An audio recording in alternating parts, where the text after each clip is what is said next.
puno po ng hamon. Ano po ba yung mga hamon? Mga pagsubok, kalungkutan, at mahihirap na desisyon. Ngunit kahit sa gitna ng pagsubok, pinapayuhan tayo ng Panginoon na maging matatag at matapang. So, ano po yung mga pagsubok natin? Napakarami po sa ating pang-araw-araw na pamumuhay, no? Lalo na po yung mga kananayan, yung katatayan.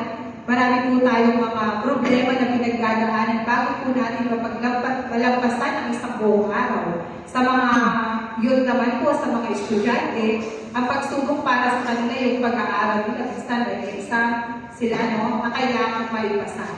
So, kung babasahin po natin ang Joshua chapter 5, so mga hamon po kay Joshua, ipaiksingin ko na lang po, no? Ang mga anak ng Israel ay naglalakbay ng ilang taon or 4 sa ilang sa loob ng 40 taon at si Joshua ang namumuno sa kanila patungo sa lupang pangako.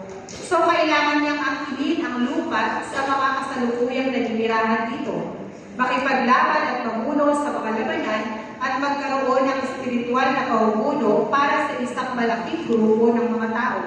Habang nararamdaman niya ang napakalaking bigat sa gawain sa kanyang harapan, nag-aalok ang Panginoon ng salitang ito na nagpapatibay ng loob. Yun nga ang main verse natin. Sabi po, magpakatatag ka at lakasan ang iyong loob. Huwag kang matatakot at mawawala ng pag-asa sapagkat akong si Yahweh na iyong Diyos ay kasama mo saan ka man magpunta. So napakaganda po ng pangako sa atin ng ating Panginoon. Amen po. Na saan po tayo magpunta, siya po ay ating makakasama. Siya po ang magbibigay sa atin ng lakas ng loob. Amen? Amen. So ano po yung mga mabibigat na pinagdadaanan ni Joshua? So pinagdadaanan din po natin yun sa loob ng araw-araw. No? Mga gawain sa palagay natin ay napakahirap. No? May mga pangyayari po sa atin. Siyempre po iba-iba po yung pagtanggap natin sa mga problemang dumadaan sa ating buhay. Tama po ba? Para sa kanya, magaan lang yun, yung problema na gano'n, pero para sa akin, mahirap. So, magkakaiba po tayo ng pagtanggap. Ang mga nagpapalakas sa salitang ito ay maaaring ilipat sa atin lahat habang nagsisikap tayo mabuhay ng mabuti at malampasan ang sa ating mga natatanging hamon. No, yung mga hamon po natin yan malalagpasan natin. Sabi nga po sa Philippians chapter 4 verse 13, ang lahat ng ito'y magagawa ko dahil sa lakas na loob sa akin ni Kristo.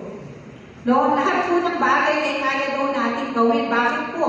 Dahil sa ating Panginoong Jesus. Amen po? Amen. So kung may nagawa po tayo na nalampasan po tayo mga pagsubok, huwag po tayo pagmamalaki. Hindi po ibig sabihin, ay, may dollars ako dahil matalino ako. Nasolusyonan ko ang problemang ito dahil madiskarte ako. Mayaman ako dahil nagsipag ako. Hindi po, no?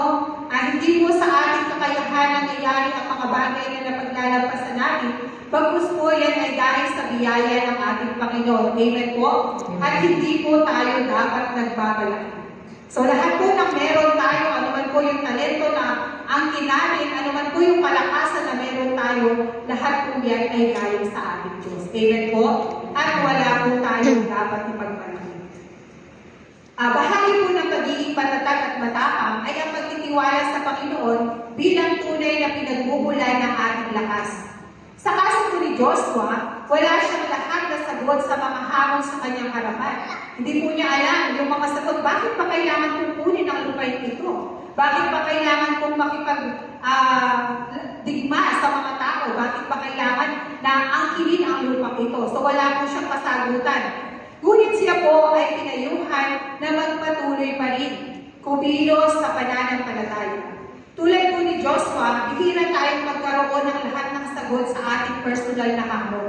Marami po tayong pinagdadaanan, tama po ba? So, wala po tayong mga kasagutan. Halimbawa, bakit ba ako mayroong karamdaman ngayon?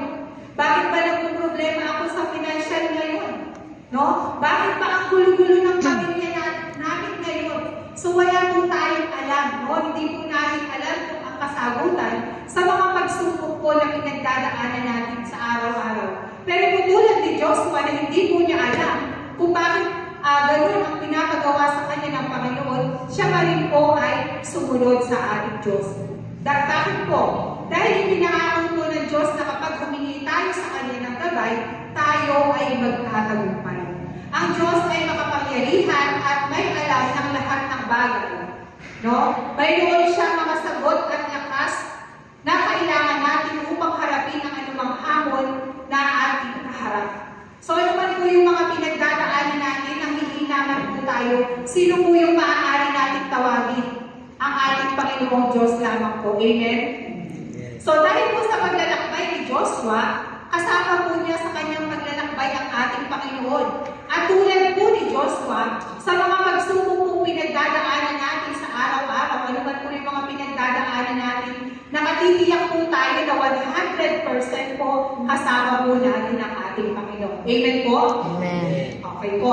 Sabi sa 7, sapagkat hindi ng Diyos, ano po yan, no? Sabi, walang anumang bagay, ibig po sabihin, lahat ng bagay po ay posible sa Kanya.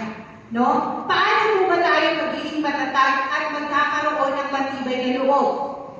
Paano po kaya? Dahil po tayo ay bilang mga Kristiyano, kailangan po tayo ay may katatagan. Ang pagiging matatag po at matapang ay kadalasan, hindi naman po nakakailangan ng mga malalaking desisyon. No? Yung hindi po kailangan na dumaan ka pa sa maraming pagsubok sa buhay para masabing ikaw ay matatag. No? May mga pagsubok po tayo sa buhay na simple lang po. Pero po na pagtatagumpayan natin, hindi po dahil sa atin. So sabi nga po, lahat po ng mga gagawin natin, kailangan po na idaan po natin sa ating Panginoon. Kahit po maliit na desisyon lang yan. Di ba? Pupunta ba ako doon o hindi? Di ba? Lord, ipaisip po sa akin. Ano po ba ang dapat kong gawin? No? Hindi yung, ay, kaya ko na to, okay na to, kahit hindi ko na sabihin kay Lord to. No? Lahat po ng bagay, maliit man po yan, maliit na desisyon sa ating buhay, kailangan po na sabihin natin sa ating Panginoon. Amen po? Dahil minsan po dyan sa maliit na bagay na yan, kapag po nagkamali tayo ng desisyon, tayo po ay mapapahamak. Tama po ba?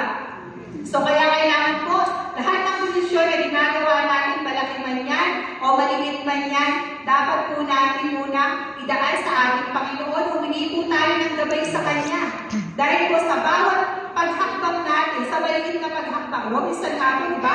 Halimbawa na lang po, kapag naglalakad tayo, mabagal lang tayo maglakad, pero napatid tayo, ano pong mangyayari sa atin? Tayo po ay maaaring madapa, no? Na hindi po natin alam na meron palang nakausling bato dyan, no? Na maaaring tayo ay mapahamak. So, ganun din po sa ating Panginoon.